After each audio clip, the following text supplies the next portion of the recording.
जय हिंद मित्रांनो, बघा आपण आज समाज कल्याण विभाग पद भरती 2024 साठी गणित व बुद्धिमत्तेचे प्रश्नपत्रिका आपण अभ्यासत आहोत। बघा प्रश्नपत्रिकेचे पॅटर्न TCS पॅटर्नवर आधारलेले आहे आणि ही प्रश्नपत्रिका पद गृहपाल निरीक्षक या दोन पदांसाठी अत्यंत महत्त्वाचे आहे। तुम्ही जर याच्यासाठी अप्लाय केला असेल तर बघा व्हिडिओ तुम्ही शेवटपर्यंत अभ्यासून घ्या आणि नवीन असाल आपल्या चॅनलवर तुम्ही आत्ताच आपल्या चॅनलला बघा सबस्क्राइब करून घ्या। कारण बघा आता आपल्या चॅनलवर तुम्हाला दररोज डेली अशाच प्रकारचे व्हिडिओ आपल्या चॅनलवर तुम्हाला अभ्यासायला मिळणार आहेत।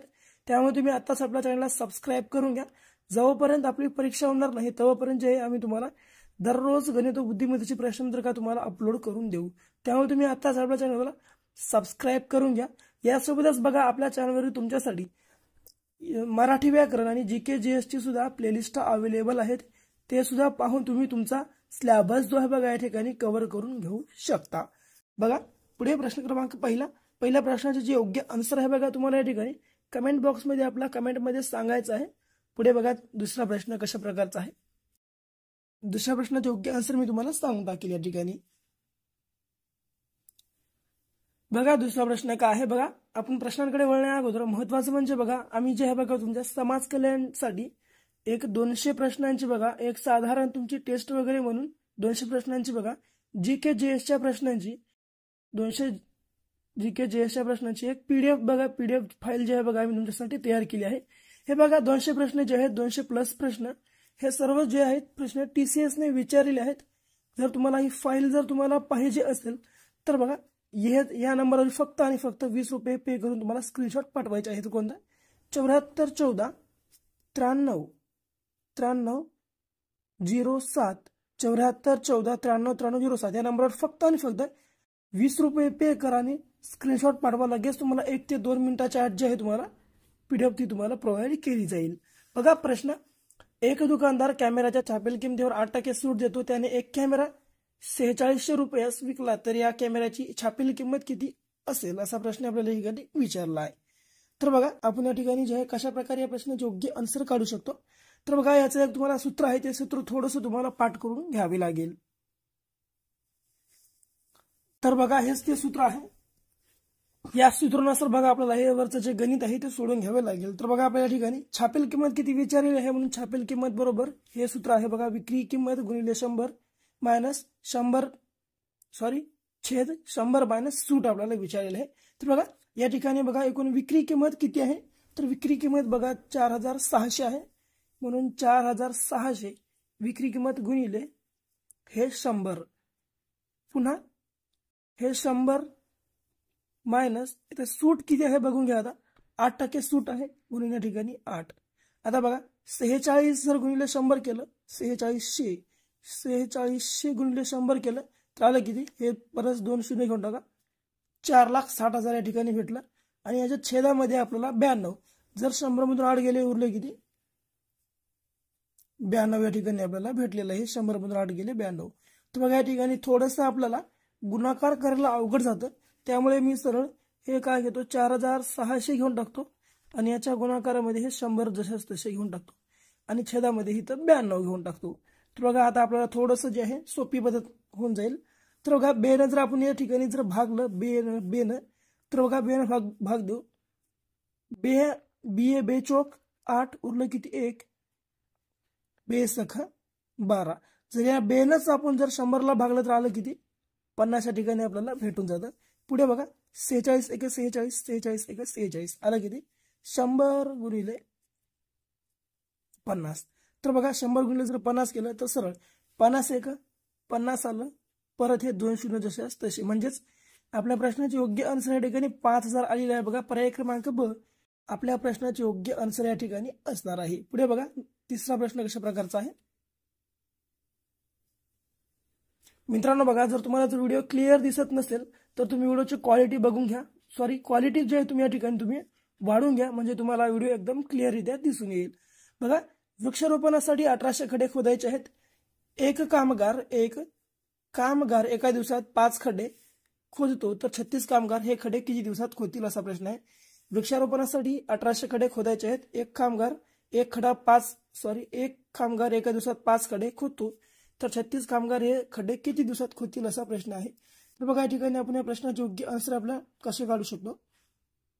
तर बघा जर एक कामगार बघा एका दिवसामध्ये जर एका दिवसात किती 5 खडे खोदतो एक दिवसात बरोबर 5 खडे खोदतो तर 36 कामगार एका दिवसामध्ये किती खोदतील. तर बरोबर 36 कामगार बरोबर 36 कामगार किती खोदतील असं आपल्याला ठिकाणी विचारलं आहे.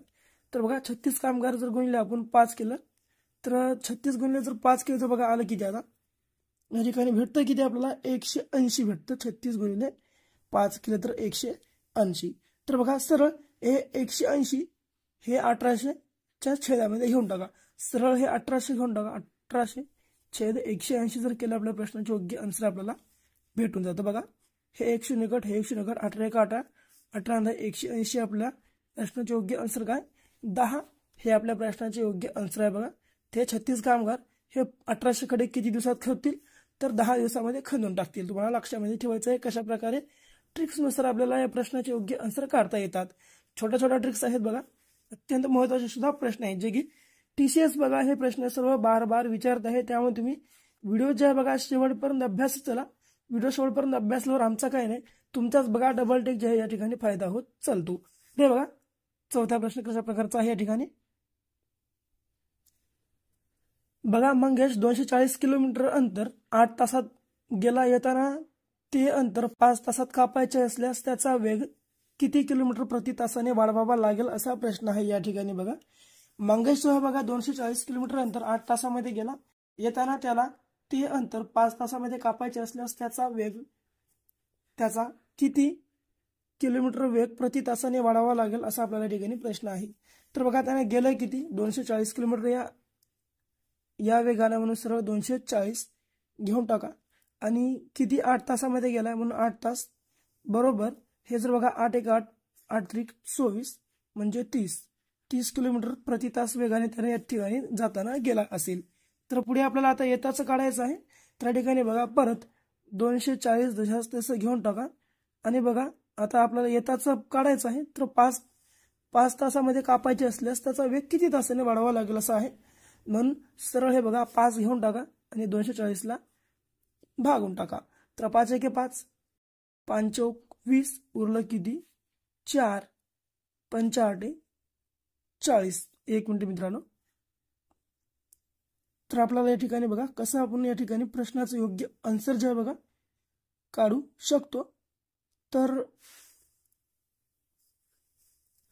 तर बघा याच प्रकारे जे आपण या ठिकाणी काढू शकतो. सरळ 240 घ्या हे छेदामध्ये 5 घ्या. आता बघा 5 चौक 20 उरलं किती 4 5 8 40 म्हणजे बघा 48. तर किती 48 तास हे त्याला बघा येताना 48 तास त्याला येताना जे आहे प्रति किलोमीटर वेग या तासाने त्याला वेग वाढवावा लागेल. 48 किलोमीटर तास जो आहे त्याला वेग प्रति किलोमीटर या ठिकाणी येताना वाढवावा लागेल. आपल्या प्रश्नाचे योग्य आन्सर बघा या ठिकाणी 48 आहे, पर्यायामध्ये नाही, परंतु 48 बघा आहे आपल्या प्रश्नाचे योग्य आन्सर या ठिकाणी असणार आहे. तुम्हाला लक्षामध्ये ठेवायचं आहे. पुढे बघा 5वा प्रश्न कशा प्रकारचा आहे. एका व्यवहारात झालेला 7200 रुपये नफा ABC यांनी अनुक्रमे 2/3 3/4 या प्रमाणात वाटल्यास बीचा वाटा किती आपल्याला या ठिकाणी काढायचा आहे. तर बघा आपण या ठिकाणी कशा प्रकारे प्रश्नाचे योग्य आन्सर काढू शकतो. तर बघा 7200 नफा ABC यांनी अनुक्रमे 2/3 3/4 प्रमाणात वाटल्यास बीचा वाटा किती. तर बघा सर्वप्रथम आपण या तिन्ही प्रमाणांची बेरीज करून घेऊ. 2 + 3 + जर 4 केलं तर झालं किती 9. तर सरळ या 9 7200 भागून टाका. बघा आता 9 1 9 9 8 72 आलं किती 800. तर आपल्याला बीचा वाटा या ठिकाणी काढायचा आहे. बघा सरळ हे 800 तुम्ही घेऊन टाका आणि बी म्हणजे किती 3 आहे. बघा बीचं प्रमाण 3 म्हणून 3 घेऊन टाका. आता बघा 8 3 24 हे समोरचे 2 शून्य तसे म्हणजे 24 हा बघा बीचा वाटा असणार आहे. ठिकाणी पर्याय क्रमांक आपल्या प्रश्नाचे योग्य आन्सर आहे. पुढे बघा 6वा प्रश्न. दर साल दर शेकडा 12 दराने 10,000 रुपयांचे 5 वर्षाचे सरळ व्याज किती आपल्याला प्रश्न असा विचारला. तर सरळ बघा या ठिकाणी 10,000 रुपये किती आहे मुद्दल म्हणून 10,000 रुपये घेऊन टाका. या ठिकाणी आपण 10,000 रुपये घेऊ प्लस पुढे 12 दर आहे, 12% दर म्हणून 12% गुणिले 5 वर्षाचे सरळ व्याज. आता छेदामध्ये बघा 100 घेऊन टाकू. सरळ 1 0 कट, हे 1 0 कट, हे 1 0 कट, हे 1 0 कट. आता आलं किती बघा समोर, हे 100 आलं, हे 100 गुणाकारामध्ये 12 पंचे 60 आलं. ओके, 12 पंचे 60. आता बघा 6 1 6 आणि हे समोरचे जो 3 शून्य आहेत तसेच तशी. आता बघा या ठिकाणी आपल्या प्रश्नाचे योग्य आन्सर किती झालं, 6000 पर्याय क्रमांक काढला प्रश्नाचे शेवटचं आन्सर आहे या ठिकाणी. पुढे बघा आता शेवटचा प्रश्न. एक वस्तू 2500ला विकून जर 25% नफा मिळत असेल तर ती वस्तूची मूळ किंमत किती, असा प्रश्न विचारला. एक वस्तू 2500 रुपयाला विकून 25% नफा मिळत असेल तर ती संख्या कोणती. ती वस्तू कितीची आहे बघा, 2500 रुपयाच्या, 2500 घेऊ. 2500ला जर विकलं तर 25% नफा वाला आहे. म्हणजेच बघा मूळ किंमत किती असते कोण्याही वस्तूची, 100% असते. जर आता 25% आपल्याला नफा होत आहे, म्हणून या जर दोन्हीची जर आपण बेरीज केली झाली किती, 125%. म्हणून बघा याचं बरोबर 125% आपल्याला या ठिकाणी मूळ किंमत काढायची आहे. मूळ किंमत कोणाचीही 100% असते, कोणाच्या ठिकाणी आपण 100% घेऊ. तर आता बघा या ठिकाणी आपण कशा प्रकारे आडवा गुणाकार करून प्रश्नाचे योग्य आन्सर काढू शकतो. 100 गुणिले 125 छेदामध्ये हे आलं किती, छेदामध्ये बघा 1 मिनिट मित्रांनो, आपल्याला प्रश्नाचे योग्य उत्तर कशा प्रकारे काढता येतं तर बघूया. थोडंसं या ठिकाणी आपल्याला चुकी झालेली आहे. तर ती चूक काय, तर आपल्याला हे 100च्या खाली घ्यायचं नसून या टक्क्याच्या खाली 100 घ्यायचं आहे. बघा या टक्क्याच्या खाली आपण 100 घेऊ आणि आता आपल्याला या ठिकाणी हे काढायचं आहे. तर आता बघा आपण कशा प्रकारे काढू शकतो. सरळ हे 25ला 2500 घेऊन टाका आणि याच्या गुणाकारामध्ये हे आलं 100 आणि याच्या छेदामध्ये हे आलं किती, 125. आता बघा 25 चोक 100, 25 पाचे 100, 25 पाचे 125. आता बघा 5 1 5, 5 5 25 आलं किती, हे 500.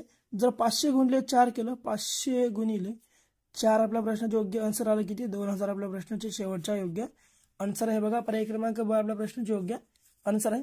बघा हे होते आपले आजचे TCSने विचारलेले जे की खूपच अत्यंत महत्त्वाचे प्रश्न, जे की गृहपाल निरीक्षक या पदासाठी होते.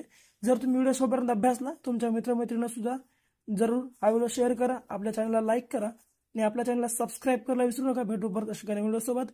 तोपर्यंत पाहत राहा आपला आवडते YouTube चॅनल. धन्यवाद.